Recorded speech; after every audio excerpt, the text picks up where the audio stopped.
Welcome to the Voice of St. Anthony Parish from Allston, Massachusetts, right here on WROL 950 AM 100.3 FM. And you can also hear us at CatholicAudiomedia.com. That's CatholicAudiomedia.com. And don't forget, if you're listening to this program, let other people know that you're listening and what we have to say here, and you let people be open to these words so they may hear the powerful words that we can hear through the gospel and lead people to come to know Christ. Well, this is part 3 of a 3-part series.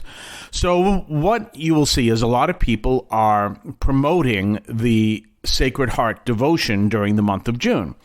And that's because the Sacred Heart is celebrated on the Friday, the second Friday after Pentecost. So it's a powerful day where we remember the Sacred Heart. And I told you on Tuesday what the Sacred Heart was. It's this powerful devotion where Jesus called through others, but also especially Saint Margaret Mary Alacoque in France in the 17th century to spread the message of his love and his mercy.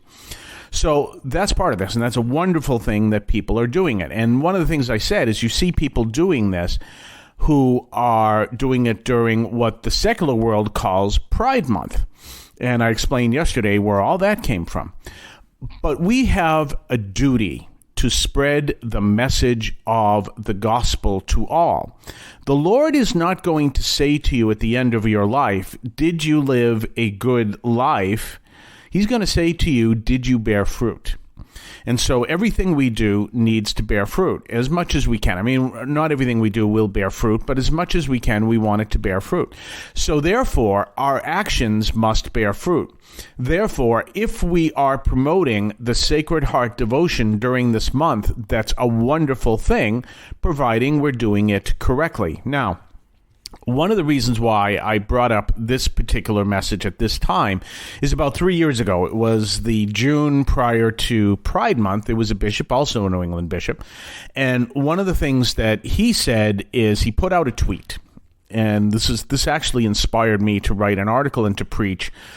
Don't tweet unless you're going to connect to something that's a better explanation. For example, do not tweet what the church teaches on chastity, because the church teaching on chastity is 11 paragraphs.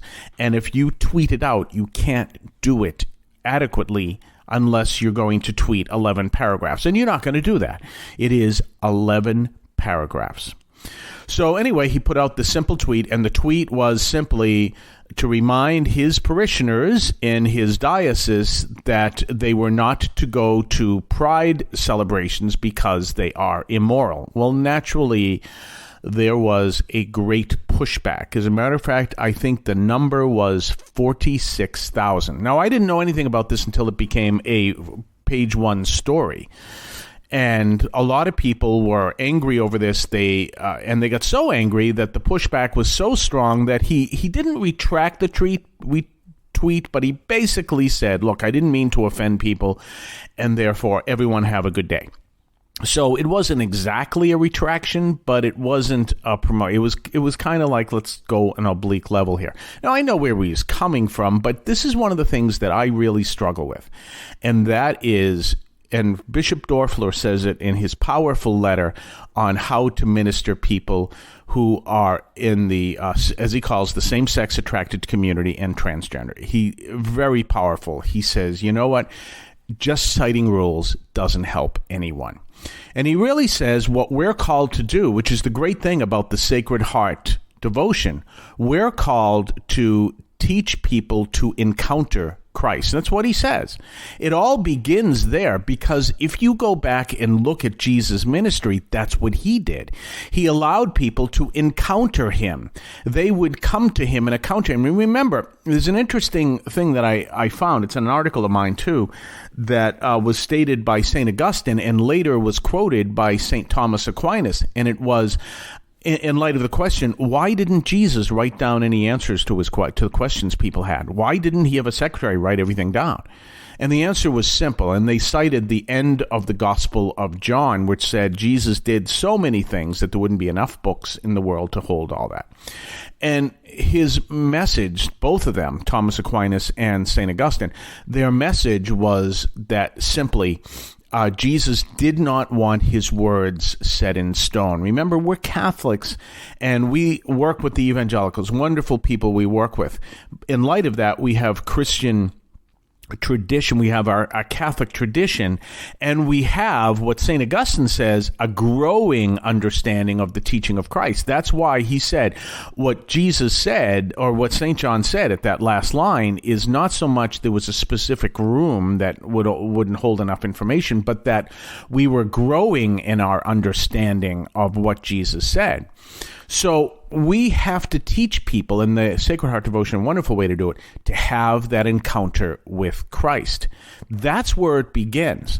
And the way you teach people to have an encounter with Christ is not by bonking them over the head with rules, but by teaching them to pray. Because ultimately what you're doing when you want to teach them to pray is lead them to come to before the Lord saying, Lord, this is who I am. Lead me to where you want me to be. And that's what we're called to do. That's why I think it's a wonderful thing they're promoting the Sacred Heart Devotion, but I hope they're doing it within that spirit, that we're leading people to encounter Christ, as Bishop Dorfler said. It's so important so that they can turn to the Lord in prayer and say, Lord, this is who I am. You lead me where you want me to be. I prayed that prayer 40 years ago, and you can see where I am today. It's a powerful prayer that we're called to do. We're going to talk more on the other side of the break. You're listening to the voice of St. Anthony Parish from Allston, Massachusetts. I want to call your attention to Catholic TV, which offers great faith-filled, family-friendly programming 24 hours a day. You can find your cable channel at www.getcatholictv.com, and you can watch online on the free apps or check out the YouTube channel. Daily Mass, Rosaries, the Divine Mercy Chaplet, and the Our Lady of Perpetual Help Novena are all available online and on demand. Check out CatholicTV.com. And don't forget our own website. You can find us, by the way, the parish at StAnthonyAlston.org. That's StAnthonyAlston.org. Don't forget that. Come by church on Sunday mornings at 10 o'clock. You can also find us, the podcast itself, at CatholicAudiomedia.com. That's CatholicAudiomedia.com. So this is where we're called to bring that message. When we just turn around and say, well, we're going to do nothing, we want to eliminate this, where, you can have your reasons for doing that, but you're not leading people to encounter Christ. Now, once you do that, there are people that will make the choice. Some people will say, I want to know more of this Christ. And some people will say, go away, I'm fine the way I am.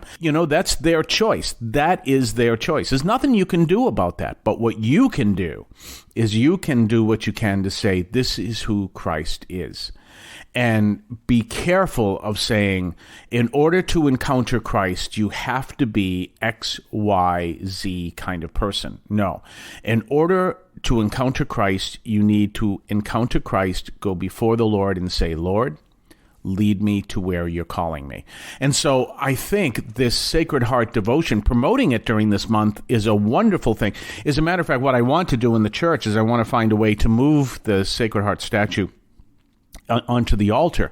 Because you know what? When you're doing that as well, there may be people that might be kind of curious. What's going on in this church? I tell my parishioners all the time, I said, just by going to church on Sunday, you are speaking, you are testifying to the Lord. Because other people who wouldn't be caught dead in a church are saying, what's so important that they're there at 10 o'clock in the morning over at St. Anthony Parish? Or for that matter, if they speak Brazilian Portuguese, they're at 8 o'clock in the morning.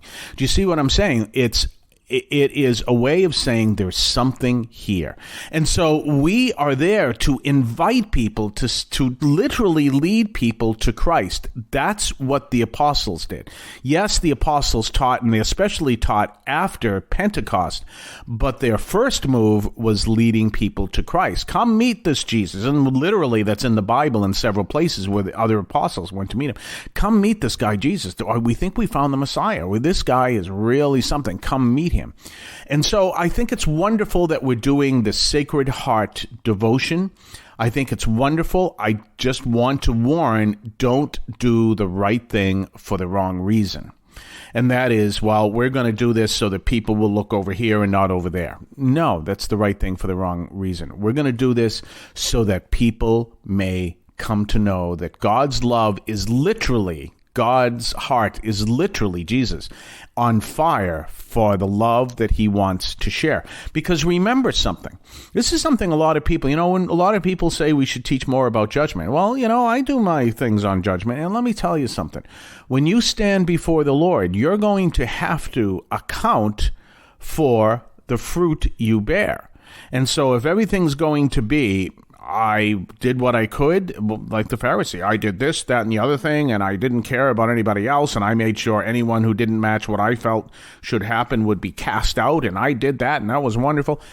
That's not going to get you anywhere. But if you can say, Lord, I did all I could to lead people to encounter you, and by the way, in encountering you, I encourage to lead them the rest of the way. That's what grace is. That's what it's all about. So be careful of that and be aware of that. This is great that this is Sacred Heart, the Sacred Heart devotion. It's great that we're doing this in June. It's great that, let me think, this is a week from, no, it's this coming Friday, is the Sacred Heart devotion. It's great. All of that is going on. But we do understand that there's more to this. And take it from the action of the Holy Spirit. There is a reason why it's those two things came together. And our role is to say to people, have you encountered Christ? Have yourself a blessed day. We will talk to Alfred Mera tomorrow. If you would like to support our program, please consider a donation to St. Anthony Parish in Allston, Massachusetts. There are several ways to consider this. One is to purchase any of our merchandise, which you can find at the shopping tab at CatholicAudiomedia.com. That's CatholicAudiomedia.com. There are coffee mugs there. There's also my latest book, Encounter Christ in Your Humanity, all of which you can find at the shopping tab at CatholicAudiomedia.com. You can also donate to the show directly through either the Donate tab, also at CatholicAudiomedia.com, or by sending a donation through the U.S. Postal Service with your questions and comments at 43 Holton Street, Allston, Massachusetts, 02134. That's St. Anthony Parish, 43 Holton Street, Allston, Massachusetts, 02134. Finally, the best way you can support our parish is to attend Mass on Sundays at 10 o'clock and be a part of our parish. We thank you for any support you would like to give to St. Anthony Parish in Allston, Massachusetts, the sponsoring parish for this media outreach to Catholics and other Christians in the WROL, WEZE, and podcast listening audience. In Cristo vivimos.